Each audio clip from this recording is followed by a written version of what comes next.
Gracias, buenas noches, bienvenidos a Tertulia de Noche. Hoy vamos a hablar de la electricidad.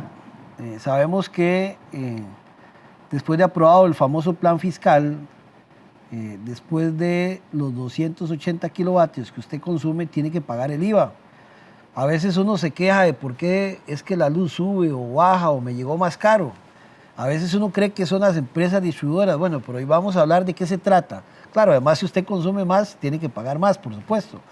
Pero hay otras condiciones que han variado en la tarifa eléctrica que desde el año pasado están y quizás usted todavía ni siquiera se ha dado cuenta. Pues hoy vamos a retomar ese tema porque realmente esto tiene preocupadas a las empresas distribuidoras de energía, sobre todo a las cooperativas y a las empresas de servicios municipales, como la de Cartago y Heredia, porque esto está haciendo que el costo, el valor de la electricidad comience a incrementarse. Por un lado, los asociados o los que reciben la electricidad después de 280 kilovatios pagan el 13% del impuesto, el valor agregado al IVA. Pero además hay otra condición que se junta a esto, que las cooperativas, las empresas de servicios municipales y en general, cuando compran también se le aplica el IVA. Entonces, por supuesto que esto comienza a elevar los costos de todo. Lo que antes no se pagaba, ahora se paga. Pero resulta que el tema aquí es qué pasa con esas platas que están pagando sobre el IVA, cómo se recuperan o si no se recuperan, o si eso se traslada o no en tarifa, que al final termina en el precio que usted paga por el servicio eléctrico.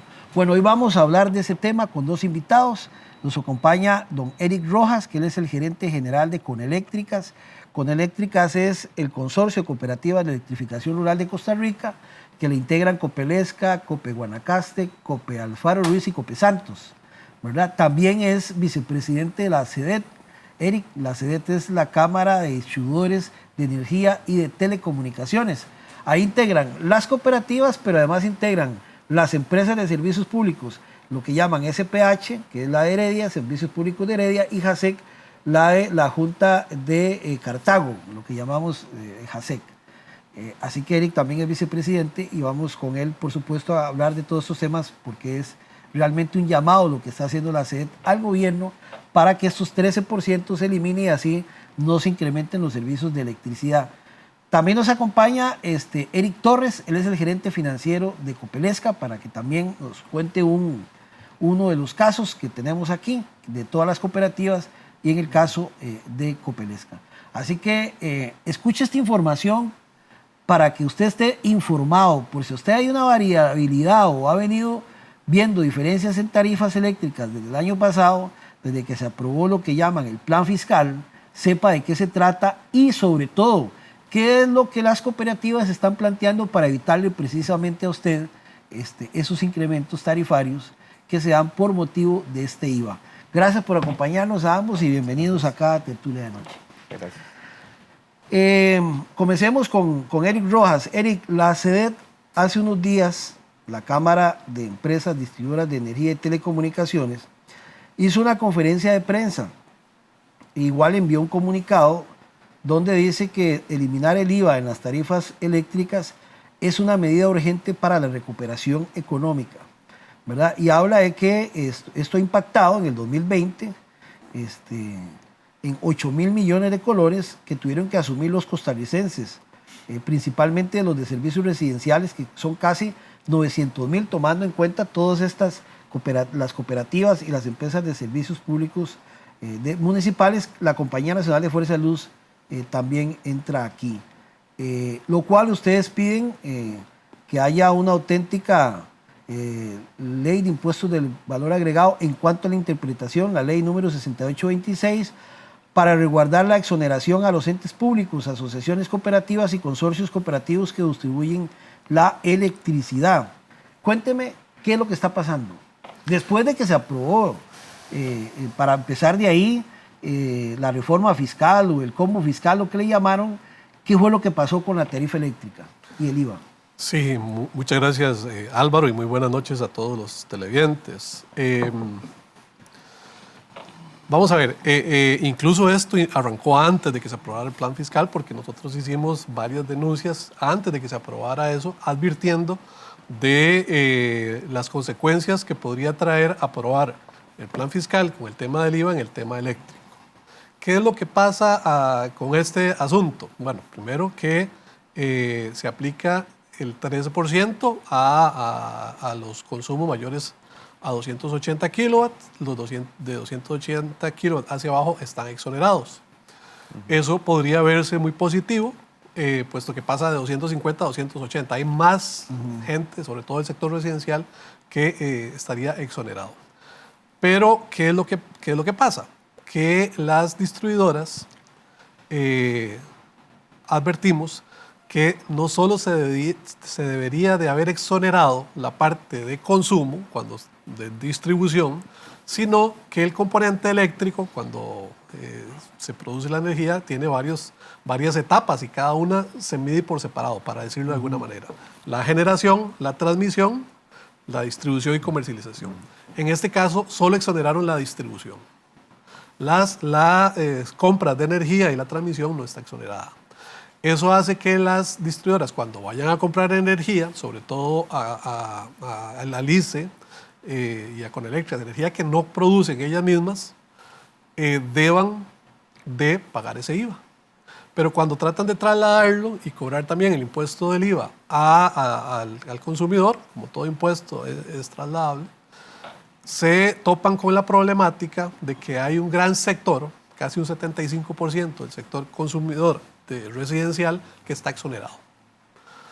Eso les provoca que esos recursos que no logran recuperar o trasladar, para decirlo de alguna manera, se transforme en un costo para la distribuidora.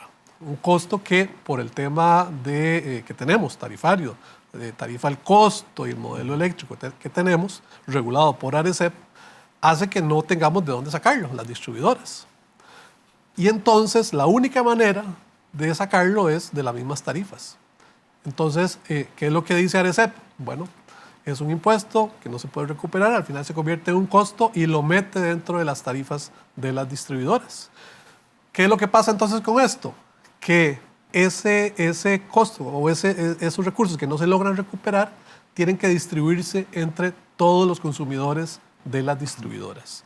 Llámese aquí el sector residencial, el que estaba exonerado y el que no estaba exonerado, sector comercial, que aunque no está exonerado, ahora recibe un recargo por ese costo, y el sector industrial, que igualmente paga el IVA, pero ahora tiene que pagar un recargo adicional por esa exoneración que se hizo a un sector que ahora tiene que distribuirse a todos porque no es recuperable. Ese es, en grandes rasgos y muy resumidamente, el problema. Ahora, comencemos por, digamos, por la recaudación. Primero, lo que se le traslada el costo, digamos, que antes no pagaban los clientes o asociados, digamos, caso de las cooperativas. Después de 281, usted ya comienza a pagar el 13% que antes no pagaba, ¿verdad? Así es. Ese 13%, las cooperativas o las empresas de servicios públicos, incluso el mismo ICE o la compañía, ¿no se dejan un 5 o se dejan algo de esa plata? No, y eso es una buena pregunta. O sea, en esto aquí no estamos... Porque lo que creen es que usted cobra el IVA y se lo deja. Sí, no, aquí no estamos defendiendo, digamos, los intereses propios de la distribuidora como tal. Esto es un tema de impuestos, o sea, es un tema de gobierno. Y cuando yo lo pago, digamos, entonces, y usted me cobra a mí el 13 como distribuidora, yo a Copelesca y me están cobrando, si yo consumo más de 281, el 13, y entre más consumo, más impuesto pago, pero no es a la cooperativa, es al gobierno directamente. Es al gobierno, exactamente. La cooperativa lo que hace es un recaudador más. Es un recaudador que lo que hace es, tanto en compras de energía, como le digo, como en ventas, las que tiene que pagar el impuesto, lo paga o lo recauda y se lo devuelve, se lo traslada al gobierno para que va a la buchaca de Hacienda, ¿verdad? Una pregunta, además del 13, porque yo sé que en ese ICOMO, no sé si era en ese ICOMO que venía, también hay que pagar un impuesto a los bomberos, o fue el TLC. Fue el TLC con Estados Unidos. Sí, el tema del impuesto a los bomberos era previo, estaba previo. Es decir, se había convertido en un primer impacto en el monto del recibo eléctrico que cancelan los asociados, los usuarios de las empresas distribuidoras. El impuesto a los bomberos estaba previo. ¿Y cuánto? 1.75, si mal no recuerdo. Sí, pago 1.75 y ahora pago el 13, Así después de 281. Ok. Eso ya es, digamos, deja mucho que decir de una tarifa eléctrica. Y es importante porque en todas las empresas distribuidoras, hablemos Guanacaste, Santos, igual aquí Eric en San Carlos, con Copelesca, ya cuando comienzan a pagar, creen que es la cooperativa la que les está metiendo más aumento tarifario y a veces por desconocimiento. ¿Cómo ha hecho Copelesca en ese sentido? Porque Copelesca tiene 7 años de que no le aprueban nueva tarifa eléctrica, digámosle, constante. ¿Cómo han hecho? Sí, Álvaro, vamos a ver tal vez si comprendo su pregunta. Aquí lo que nos ha tocado hacer o lo que hemos tenido que hacer es informar, tratar de informar todo lo posible para que los asociados comprendan de dónde viene el efecto. Como usted bien lo dice, por ejemplo, en el caso de Copelesca, que es un ejemplo más de todas las distribuidoras que estamos siendo impactadas, que a su vez trasladan ese impacto a los asociados y a los clientes. En realidad, en el caso de Copelesca, tenemos 7 años de no tener un ajuste tarifario. Nuestras tarifas han estado constantes en todo este tiempo y las variaciones que se perciben muchas veces ocurren precisamente por el tema del impuesto. ¿Por qué pasa eso? Porque si yo en un mes consumo 279 kilowatts, solo por estar en ese limbo donde aún no llego a los 281 kilowatts, no voy a pagar impuesto. Entonces, yo veo un recibo normal, pero si en el mes siguiente, con solo que yo me traslado a un consumo de 281 kilowatts, 2 kilowatts más. 2 kilowatts más que usted consuma, eso implica un impacto de 13% en la totalidad del recibo. No solo es en ese adicional que usted consume, es que desde cero tenés que pagar un impuesto. Entonces, en un recibo de 20,000 colones, un impacto del 13% del IVA, son 2.600 colones más que te van a llegar. Entonces, sí hay un impacto directo y la forma de atender esto ha sido con mucha información. Porque es un tema que no es fácil. El tema de los impuestos siempre es un tema complejo y cuando a uno le tocan el bolsillo, ¿verdad? Sí. Como cliente o como asociado, en el caso de Copelesca, usted lo primero que hace es reaccionar. Antes de hablar de las compras, pues ese es un tema aparte, porque es interesante ver qué más se le incluye. Está lo del costo variable de combustible. ¿Y cómo opera eso? Porque a veces viene en aumento dice, se aumenta por costo variable de combustible, se baja, como ahora reciente que hubo una baja, creo que Copelesca fue 2.67, otras más, otras menos, pero sube y baja, y que dicen que es costo variable, el CVC. ¿Qué es eso, Eric? Sí, bueno, el CVC, que ahora es CVG, ¿verdad? Ahora le dicen costo variable de generación. De generación. En realidad es una estimación que hace el ICE y lo presenta ante ARECEP de las compras de combustible que vaya a hacer durante cierto periodo para atender generación con hidrocarburo, con combustible. Y ahora también las compras que hace al mercado regional. Entonces, hace una estimación y la incluye dentro de las tarifas. Eso la pagan las distribuidoras que compran la energía al ICE, pero ARECEP en ciertos periodos, no sé, Eric conoce más sobre este tema, hace un corte y establece cuánto en realidad es lo que ha adquirido en esas compras ya sea en el regional o ha generado con combustible, y si ha generado, si por ejemplo es un verano muy seco, ¿verdad? Que bajan los caudales y le toca al ICE generar con mucho hidrocarburo, con muchas plantas térmicas, probablemente lo que estimó suba, y entonces viene un incremento de las tarifas de todas las distribuidoras por esa situación. Al contrario, como pasó esta vez, si lo que hace es que compró o generó menos, entonces lo que hace es disminuye la tarifa para que lo que se cobró de más sea devuelto en los consumos posteriores. Eso siempre va a pasar, ¿verdad? ¿Qué pasa con las que no distribuyen o que no tienen generación propia como Copialfaro? Y en el caso de Copelesca, que tiene mucha generación propia, ¿cómo funciona ahí en ambas? Bueno, el que tiene mucha generación propia tiene una ventaja, ¿verdad? Que es que le adquiere menos energía al ICE y por ende no tiene tanto impacto en este tema. En el caso de Coppel Faro, bueno, tiene la generación de Coneléctrica, ¿verdad? Que eso le ayuda bastante, pero todavía tiene Mucho que un comprar. segmento, ¿verdad? Que tiene que adquirir todavía del ICE. Entonces, a ellos le impacta mayormente. Por eso es que usted ve en las resoluciones que saca ARECEP que unas más y otras menos, por la compra que hacen y la relación de compra que tienen con el ICE. El componente de generación propia sería. Sí, es bien interesante lo que plantea don Eric. Vamos a ver, aquellas empresas distribuidoras que tienen mayor porcentaje de generación tienen una ganancia cuando los años son muy secos, porque efectivamente su tarifa se ve impactada. Pero igual, cuando el año es muy lluvioso, igual el porcentaje que le rebajan las tarifas es menor también. Entonces, ¿qué es lo que gana aquella empresa distribuidora que tiene mucha generación? Que su tarifa tiende a ser más estable. Sus variaciones son menores.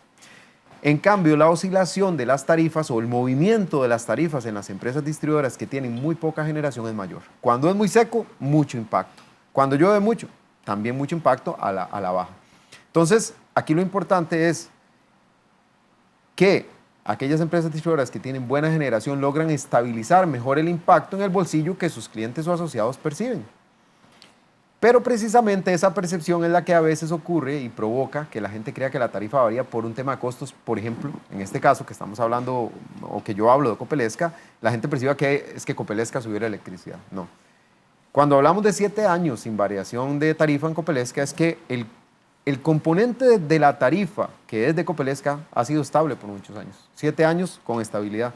Y la porción, o esa pequeña porción que varía, es precisamente por el efecto del CVG, que, como usted lo dijo antes, esto es algo normal, va a seguir sucediendo. Y por del año pasado, por el 13% si consume más de 280, los que consumen más a partir de 281. Ahí fueron muy impactados, vamos a ver, es que ese es uno de los grandes efectos que uno tiene que estar constantemente recordándole a la gente. ¿Qué sucedía antes de la ley, para fortalecimiento de las finanzas públicas?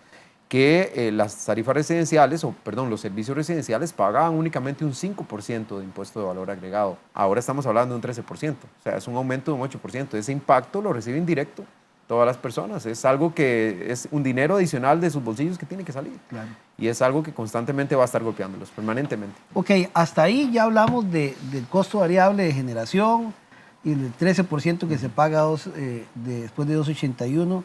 Ahora sí. Ustedes tienen que hacer compras y casi todos los componentes de las empresas son importados, es así, ¿verdad? También de todo lo que es la parte eléctrica, los transformadores, todo ese tipo de cosas que aquí no se producen. ¿Eso ustedes antes los compraban sin IVA? Vamos a ver, es un componente importante, lógicamente más importante las compras de energía porque es un volumen más alto, pero este también es otro impacto que afecta. Anteriormente, la ley nos permitía exonerar este tipo de compras. Con la aprobación del plan fiscal, hubo una interpretación de Hacienda, la cual creemos que está errada y hemos estado todavía estamos incluso en temas judiciales, indicando que al aprobarse el plan fiscal, por defecto inmediato se eliminó la exoneración que se tenía por parte de las distribuidoras. La ley 8345 y la ley de exoneraciones nos permitían tener esos beneficios precisamente porque la electricidad es un tema que impacta a los consumidores y los diputados de la creación, ¿verdad?, del ICE se dieron cuenta de que no tenía sentido imponerle a un servicio tan esencial como la electricidad este tipo de impuestos y más bien los exoneraron. Pero el plan fiscal y esta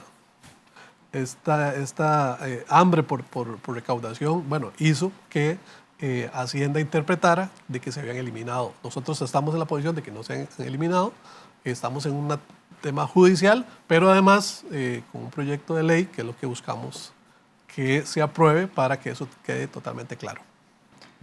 ¿Cuánto es más lo que han tenido que pagar por compras que antes no pagaban? ¿Y cómo hacen con la plata, digamos. Es que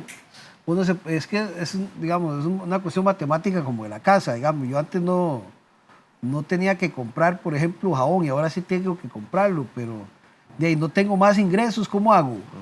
Ese es un poco como un ejemplo como le pasa a ustedes. Tengo que pagar, ahora me toca pagar un montón de cosas más, pero no tengo más ingresos. ¿Cómo hago? ¿Cuánto ha impactado eso a ustedes? Bastante, o sea, no tengo un número en este momento así exacto, pero sí bastante. Y pongo un ejemplo, nosotros con el proyecto, hay varios proyectos que se vienen generando desde Coneléctricas, donde tenemos que adquirir algunos equipos y se los trasladamos a las cooperativas. Entonces, antes venían exonerados, ahora vienen con IVA y eso se los trasladamos a las cooperativas. Tenemos que trasladarlo a ellos y ellos tienen que también responder por ese IVA. Entonces, lógicamente, el efecto inmediato es incremento en tarifas e incremento en costos. Y en el caso de Copelesca, por ejemplo, que no ha tenido incrementos en tarifas, pues ya me imagino Eric es el gerente de esa área y me imagino que el tema de ser más eficientes, de buscar otras alternativas, pues es lo normal. En el caso de Coneléctricas, eso es lo que hemos tratado de hacer. Tratar de ser más eficientes, reducir algunas inversiones también. Lógicamente a veces se pierde, bueno, a veces no, se pierde, tiene la problemática de que se puede perder la calidad del servicio y entonces al final es un efecto que también nos perjudica en cierta medida. Y por eso repetimos, esto lo han entendido los diputados, lo conocen, están dispuestos a tomar las acciones, pero no las han tomado todavía. Eric, ¿cómo se hace un Copelesca? Sí, es bien interesante lo que plantea don Eric. Toda empresa siempre tiene oportunidad de mejora y de aumentar sus eficiencias. Y es lo que ha hecho Copelesca. Todas estas demandas de recursos adicionales nos han llevado a aumentar la eficiencia en nuestros procesos para poder controlar los gastos. Lo que pasa es que hay un punto en el que eso tiende a ser inelástico, es decir, usted ya no logra ser más eficiente, no logra aumentar más eficiencia a niveles que le permitan cubrir estos impactos. Entonces, usted toma decisiones alternas, como por ejemplo empezar a disminuir inversiones en la red. Y disminuir inversiones en la red es peligroso en el largo plazo. ¿Por qué? Porque quizá hoy los asociados de Copelesca, por usarlos de ejemplo, no sienten un cambio en el servicio eléctrico que tienen y trabajamos para que no sientan un cambio.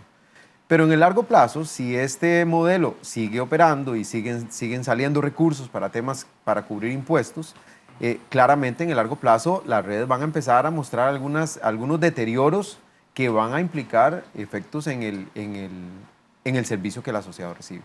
Entonces, de ahí que la lucha que se ha estado dando, y como bien lo dice don Eric, con estos proyectos de ley es precisamente pensando, uno, en el asociado, en el cliente de las empresas distribuidoras, en el asociado en el caso de Copelesca, para que sus impactos sean mucho menores. Eso es lo primero y a eso nos debemos. Pero también, como empresa, tratar de lograr liberar aquellos recursos que eran precisamente para poder hacer inversiones y que hoy se están teniendo que destinar a otras cosas, porque no estamos logrando recuperarlos. Y es que por todo lado lo afectan, ¿verdad? Por el lado del asociado, y eso tiene un gran impacto en cómo perciben los clientes o asociados a su empresa distribuidora, porque indudablemente creen que los costos operativos suben, que los gastos a nivel interno de la empresa suben y que eso se los traslada. Entonces hay una fiesta entre las empresas a costa de los asociados y vemos que el asunto más bien es al revés. Hay que andar ya casi con calzoncillos rotos, ¿verdad? Para poder seguir ofreciendo un buen servicio, una bonita cara, digámosle, que es lo que pasa. Y a veces yo digo que a pesar de toda esta crisis económica que se ha visto impactado, me hace mucha gracia porque la electricidad es lo menos. Vea la inflación ahora, 1 punto y resto, cómo ha impactado el tomate, la canasta básica ha subido un montón, el agua ha subido como un 600%, la telefonía. Vea, la gente alega a veces porque paga un poquito más de luz, ¿verdad? Sin darse cuenta que no es porque las empresas distribuidoras le aplican aumentos, sino por eso que hemos venido hablando. Pero pagan más teléfono y no alegan porque lo usan todos los días. Entonces, digamos, esto es bueno porque hay que saber de dónde se originan las cosas y por qué. Aquí el tema es cuánto se va a sacrificar calidad de servicio para seguir soportando este tema, Eric. porque si algo se ha destacado el país, esto no solo las cooperativas, sino afecta a todos, es porque tenemos en Costa Rica interrupciones menores que en otros países de América Latina. Aquí no se siente cuando la luz se va, en otras partes tampoco. Se siente más cuando se va al internet, ¿verdad? Ya antes era la luz, ahora es el internet. Pero ya la luz es algo como que estamos acostumbrados a que siempre es de buena calidad. Pero ¿hasta cuánto se va a soportar esto si los diputados prestan oídos sordos a quitarle el pago del IVA a las compras que hacen ustedes como empresas? Sí. Bueno, y no solo eso, Álvaro, porque fuera que, como dicen los economistas, todo queda ceteris paribus, ¿verdad? Todo queda, uno podría decir, ahí subsistimos, ¿verdad? Pero algunos dicen, bueno, es que también la demanda no está creciendo, entonces eso implica que los costos también se mantengan, pero no es cierto. Las inversiones en electricidad, en redes, tienen su vida útil. Claro. Tienen su deterioro y hay que mantener incluso no solo lo que está, pero además no es cierto que la demanda no está creciendo. No está creciendo tal vez al ritmo que venía, pero sigue creciendo y hay que hacer inversiones. Pero además también la tecnología viene cambiando y las distribuidoras tienen que prepararse para ese cambio. Y por eso estamos, por ejemplo, con proyectos de cambio de medidores, porque ya los medidores que teníamos en nuestras casas, pues ya se van quedando obsoletos para lo que viene, para la tecnología que viene, y eso requiere inversiones. Sí, igual que los teléfonos. Igual que los teléfonos, ¿verdad? O sea, entonces uno igual si los ingresos se van reduciendo y además vienen otras leyes y otras obligaciones. Bueno, ¿y todavía querían que pagaran más renta? No, igual, y el mercado de alguna manera no solo no está creciendo al mismo ritmo, sino que ahora vienen ciertos proyectos de ley, por ejemplo, y ciertas tecnologías que hacen que ahorita vamos a hablar de eso, pues es interesante. Que ese mercado también se afecte. Claro, cómo están los paneleros también pulseándola para meterse en un mercado.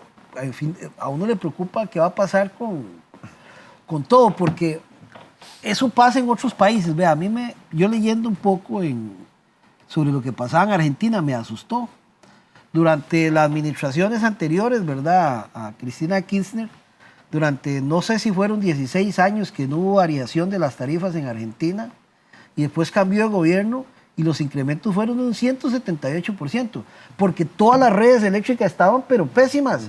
Claro, es una actitud populista, pero las empresas comienzan y al final se deteriora un sistema que ha generado grandes beneficios para... ¿Cuánto significa estar teniendo cortes eléctricos en una región como esta, en el país? Pero esos son detalles interesantes porque eso no se ve, digamos, esas cosas. A veces no somos conscientes los que utilizamos la luz eléctrica porque uno sencillamente enciende el bombillo y se acabó. Pero detrás de todo eso, digamos, es preocupante. Entonces, digamos, para cerrar este capítulo aquí, porque vamos a hablar también un poco de cómo se están introduciendo otras tecnologías que usted hablaba, que ahora vamos a hablar también de cómo la generación distribuida que llamamos, o toda esa moda que viene en paneles solares, que está siendo aplicada por empresas y casas y la gente lo ve como beneficioso, porque siguen diciendo que en Costa Rica se paga la energía eléctrica más cara, que creo que es un tema que también ya está superado, porque hay otros países que subsidian las tarifas eléctricas. Pero en Honduras subsidian tarifas eléctricas, invierten $500 millones para subsidiar, pero se lo quitan a la educación, se lo quitan a otras cosas que se deterioran. Bueno, vamos a hacer una pausa y ya regresamos. No se vaya porque esto se va a poner mejor. Hoy es un programa que ojalá que todos estemos muy atentos porque aquí aprendemos un poco a conocer cómo se manejan todos estos temas tarifarios, cómo opera la electricidad, qué se está dando, para que ustedes tengan buenos criterios en el sentido de que cuando hay una variación de tarifas, sepan a qué se debe. Porque también hay que decir, las empresas necesitan más recursos para seguir operando y dar energía de calidad. Ya regresamos.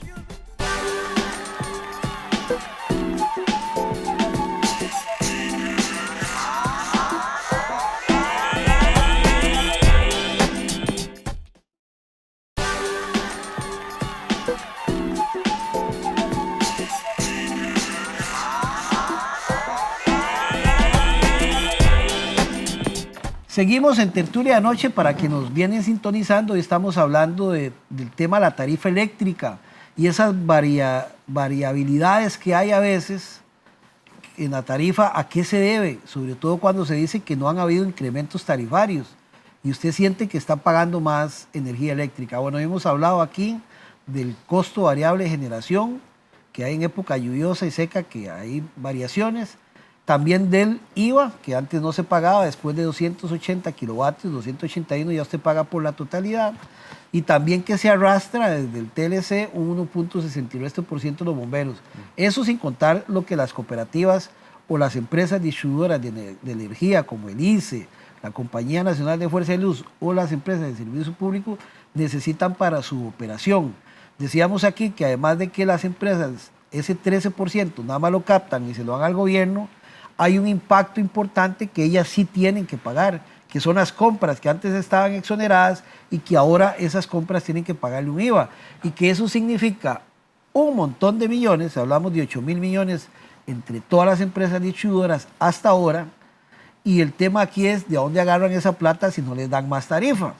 Es la gran pregunta, y cómo están haciendo para dar servicios de calidad, como está ahora la energía eléctrica, que es calidad en el país, si no hay plata, pero tienen que gastar más. Hablábamos de un impacto de 8.000 millones por las compras de todo. Es un montón de plata, Eric. Es un montón de plata que probablemente ya ha sido superado ya para el 2021. Eso fue un estimado que se hizo para el 2020, a cierre del 2020.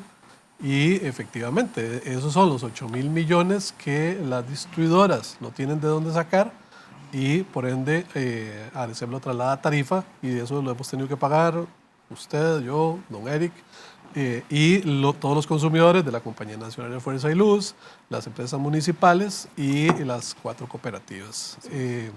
Eso creemos y por eso insistimos y probablemente el gobierno esté, y sobre todo Hacienda, muy contento por ese dinero, pero creemos que en tiempos de pandemia pudo haber sido un recurso importante precisamente para familias. Al final, a quien van a ahorcar es al que paga la electricidad final. Sí, sí, por lo general, sobre todo en el tema de impuestos, siempre el consumidor final es el que acumula y paga. Pero qué ingratos, ¿verdad? Porque hablan de beneficios y realmente al final no es un beneficio.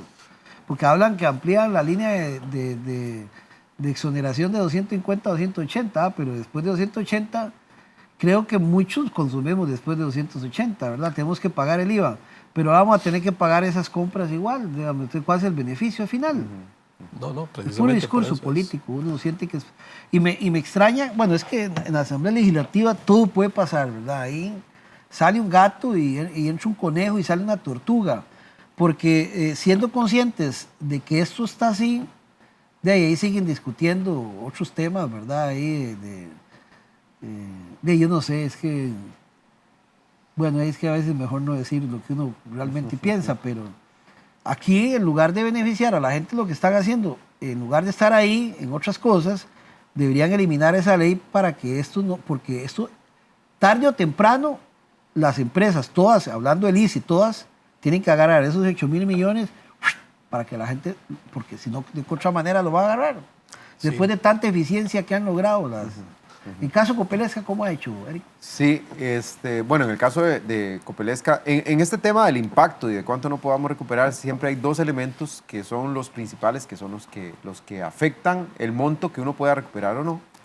En el caso de Copelesca, uno de las grandes variables es que como tenemos mucha generación propia, en años que son más lluviosos, tenemos un menor impacto. En un año como estos, el impacto es de 500 millones de colones por año, que va a impactar directamente las tarifas que pagan nuestros asociados. Pero no todo termina ahí, porque en un año que sea muy seco, en el cual nuestras plantas bajen su generación o las compras de energía que se le hacen, por ejemplo, a Coneléctricas y demás, y termina uno teniendo que comprar más al ICE, ese impacto puede llegar a ser de 1.000 millones de colones fácilmente. Entonces, el número es importante porque realmente contextualiza a las personas de qué impacto está teniendo todo este tema político que efectivamente no está caminando en la Asamblea para darle una pronta resolución. No, y hablamos de otro enano que se le mete esa historia, que son los temas de los paneles solares. Vemos como en este país se volvió como moda hablar de ese tema, usted no ha visto. Todo el mundo habla y uno escucha gente que ni conocimiento tiene del tema. Ellos creen que poner un panel solar en la casa es lindísimo. Entonces yo ya no lo voy a pagar más a nadie, me desconectan el medidor y con esa vaina la luz, yo voy a tener 24 horas de gratis y voy a pagar, no sé. Eso es una idea que han vendido de que es súper beneficioso tener paneles solares. Posiblemente a alguna gente le funcione. Tampoco hay que decir que eso no funciona, porque si está ahí es porque algo funciona. El tema es a quién le funciona y dónde funciona. Porque creo que también el tema clima influye mucho sobre la cantidad de sol expuesta o calor para que un panel solar funcione. Bueno, eso es una tecnología que viene arrasando en el mundo.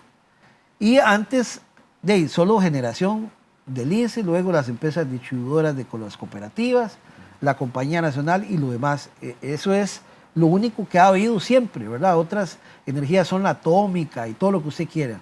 Pero ahora se incluye esa tecnología que está pujando mucho y uno ve que los paneleros andan hablando de leyes, cómo me cuelgo en... Y eso es complicadísimo.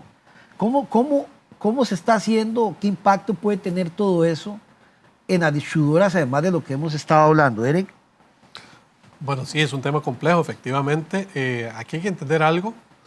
Que le llaman generación distribuida. Generación distribuida, que no tiene solo que ver con paneles solares, pero su mayor porcentaje es paneles solares, puesto que es lo más fácil tal vez de conseguir.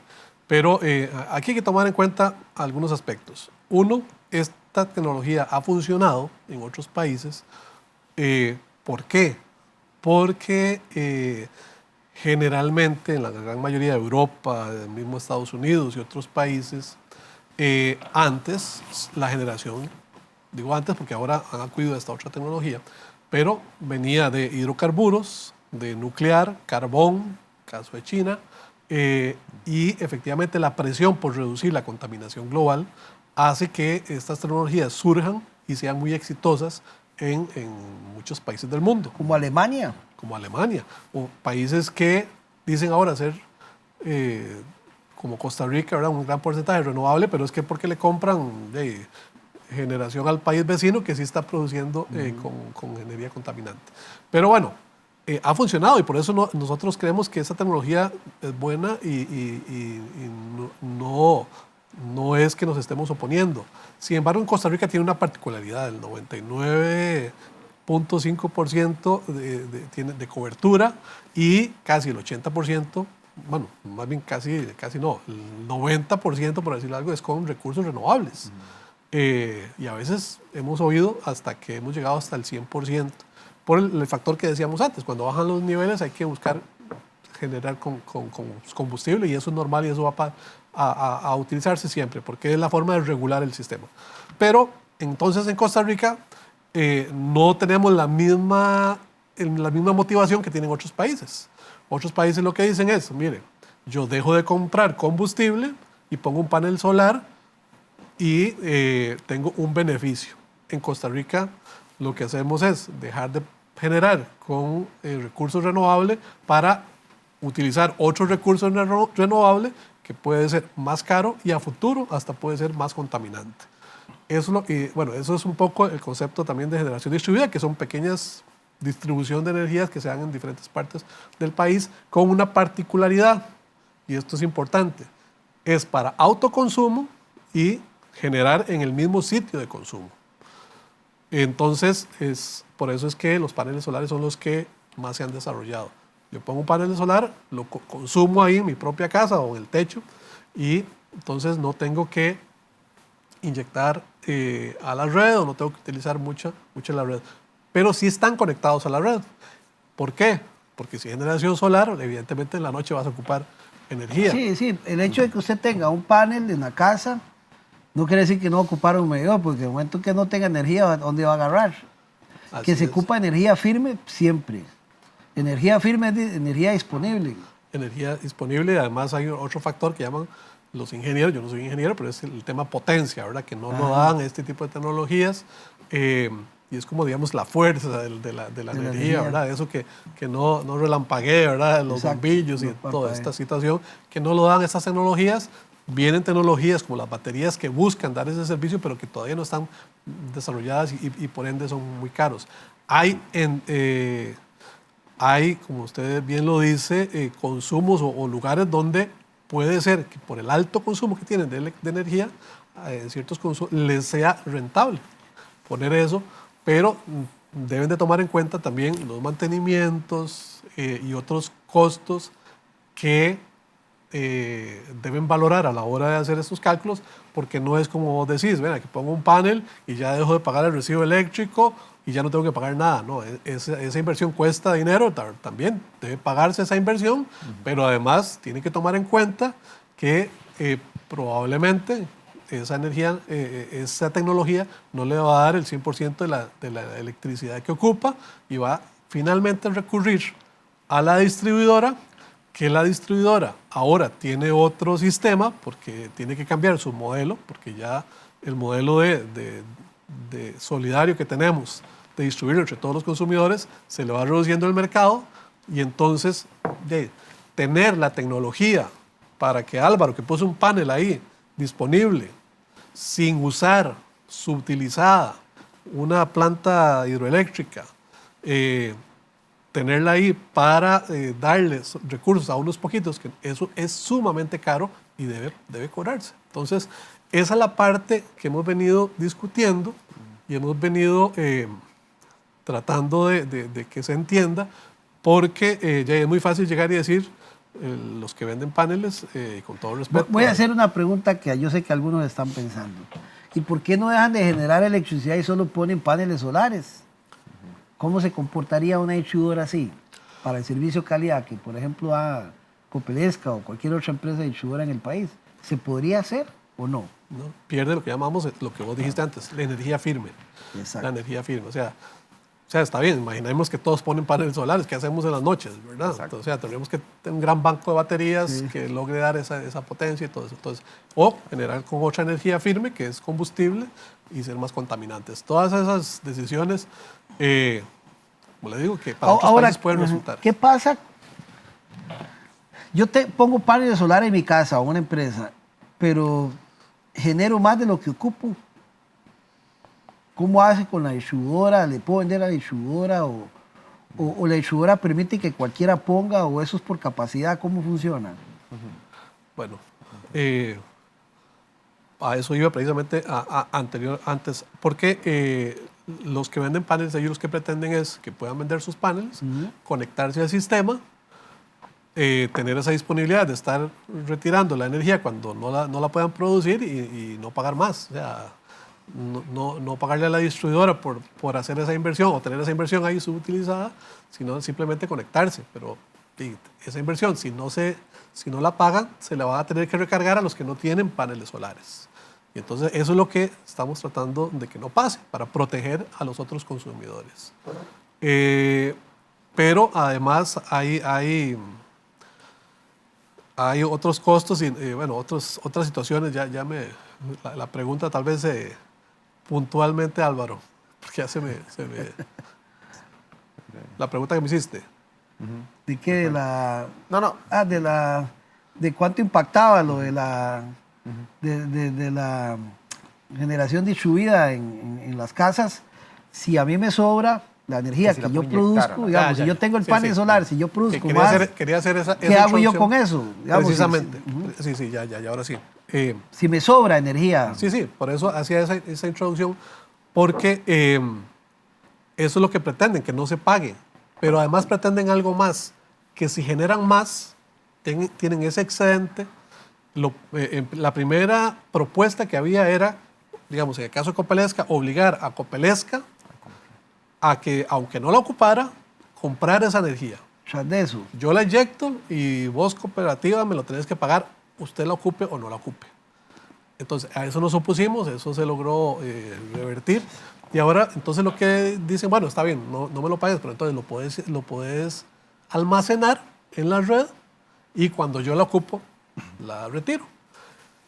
¿Qué es lo que estamos ahora diciendo? Bueno, está bien, no hay ningún problema, pero cuando usted la inyecta y la retira, tiene que retirarla al mismo costo que la inyectó. Y eso suena muy lógico, pero y es muy técnico, ¿verdad?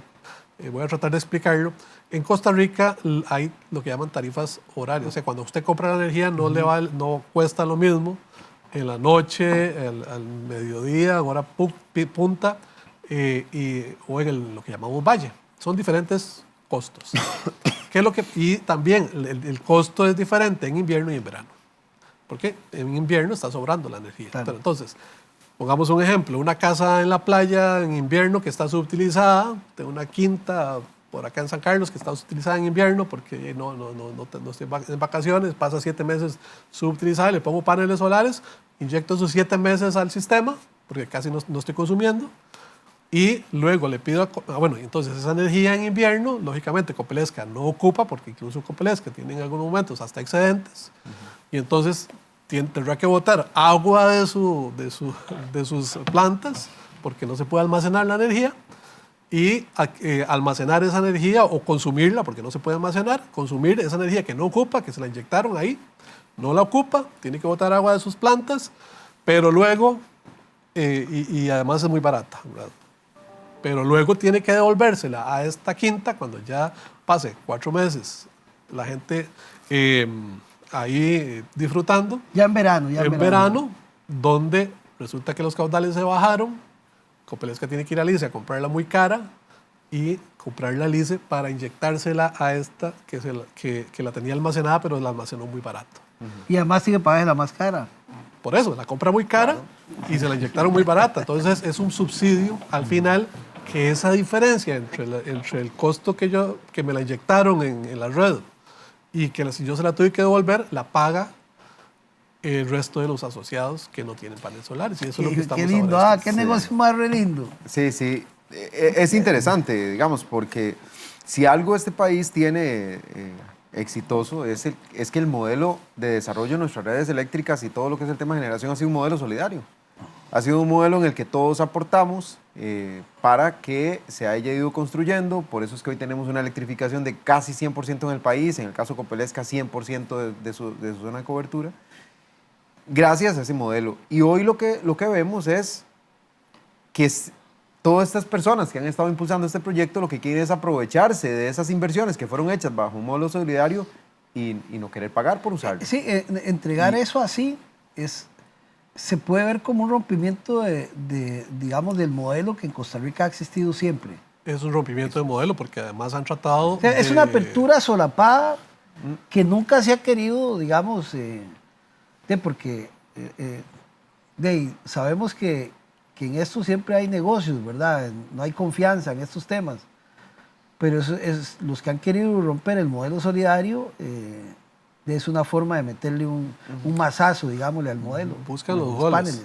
Porque además los proyectos que vienen con esta tecnología han incluido algo que, bueno, por suerte lo hemos logrado frenar, que es lo que llaman generación distribuida virtual. Y cualquiera se puede imaginar, bueno, es una distribución que se hace, una generación que se maneja ya a nivel de computadora. Bueno, no, en realidad no tiene mucha relación el nombre con el concepto. Generación distribuida virtual lo que dice es que aquí en San Carlos, como llueve mucho, hay zonas, partes del año que son oscuras porque llueve mucho y hay un lugar donde es bastante nublado.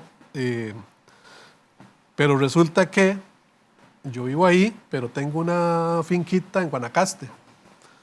Y entonces en Guanacaste, como pasa más soleado y hay más luminosidad, pues puedo poner unos paneles solares ahí y trasladar la energía para acá y consumirla aquí. Por eso es que es virtual. La inyecto allá, pero la consumo aquí. Es virtual porque al final se consume allá, ¿verdad? Pero, sí. Pero en realidad, virtualmente se consume aquí. Copelesca tiene que entregársela aquí, ¿verdad? Bueno, ¿qué es lo que pasa con eso? Bueno, que eso es un rompimiento del mercado. Sí, Eric mencionó algo interesante. Si este país tiene prácticamente el 100% de la generación, y uno lo ve, por ejemplo, el ICE diciendo no voy a comprar a generadores privados, no ocupamos esa energía.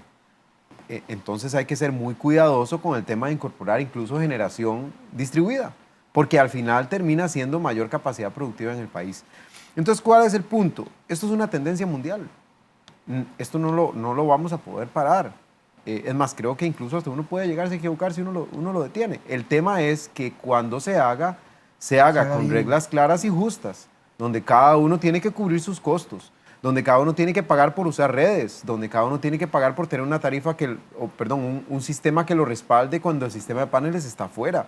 Porque yo no puedo permitir que los demás asociados de una cooperativa o los demás clientes de una empresa distribuidora tengan que pagar por eso, ¿verdad? Entonces, lo que hemos estado dando la lucha es, bueno, si esto va a caminar, si la generación distribuida viene, que se haga de la manera más clara y justa para que los que lo usen tengan que pagar por poderlo usar. Hay un reglamento, ¿verdad?, que se quiere aprobar. También ustedes se han opuesto como CEDET. Sí, en este momento, por ejemplo, hay un proyecto de ley en la Asamblea Legislativa que inició con muchos problemas, ¿verdad? Prácticamente, como dijimos, era una apertura del modelo. Claro. Hemos logrado participar en la mejora de ese proyecto. Todavía tiene algunos detallitos y todavía estamos reuniéndonos para ver si lo podemos mejorar más. Pero precisamente, como dice Eric, no es que nos estemos oponiendo para que esta tecnología venga, es para que venga con reglas claras y justas. Pero a nivel del MINAE hay un reglamento que busca salir por decreto para que lo firme el señor presidente. El problema es que lo que hemos visto hasta el momento es que sí trae bastantes falencias y problemas de los que hemos venido mencionando. Entonces nos hemos opuesto. Hoy precisamente terminamos una reunión con la señora viceministra y se comprometió a revisar nuevamente el reglamento. Pero, como dice Eric, aquí esto va a salir tarde o temprano y lo que queremos es que salga sin poner aprietos a las distribuidoras, no con esas libertades como se pretendía, que yo puedo inyectar el 100% de la energía, retirarla cuando quiero, y entonces no solo ponen aprietos a la distribuidora de tener que almacenar energía que no necesita y que no se puede almacenar, porque la tiene que consumir y botar de su propia energía, o buscar cómo compensarla cuando tenga que devolverla, sino que además requiere inversiones para proteger sus propias redes.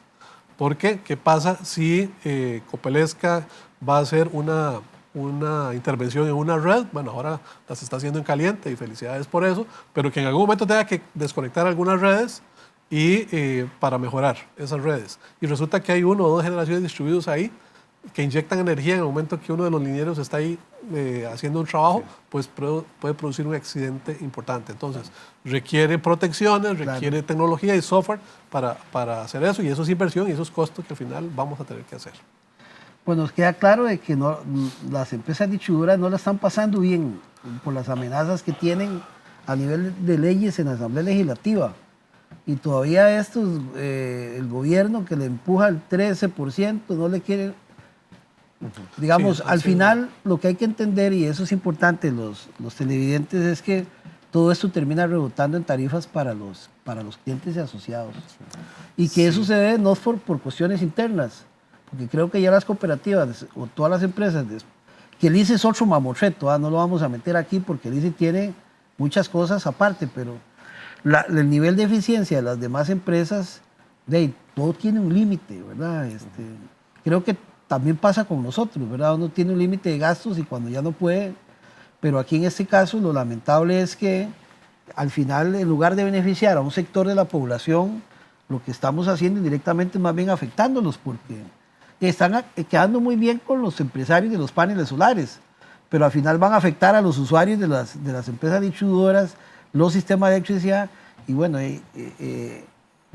qué mal, la verdad. Es que es lamentable. Ojalá que los diputados, incluso hacer un llamado a los de aquí también, se pongan a ver estas cosas, porque ellos están en otros temas, ¿verdad? A veces se distrae uno mucho en el partido de fútbol, en la mejenga, y hay que entender que eso también es parte de la vida, pero hay que centrarse en estas partes para comprender y que también nuestros legisladores se centren en qué es lo necesario hacer para evitar que la población siga afectándose más.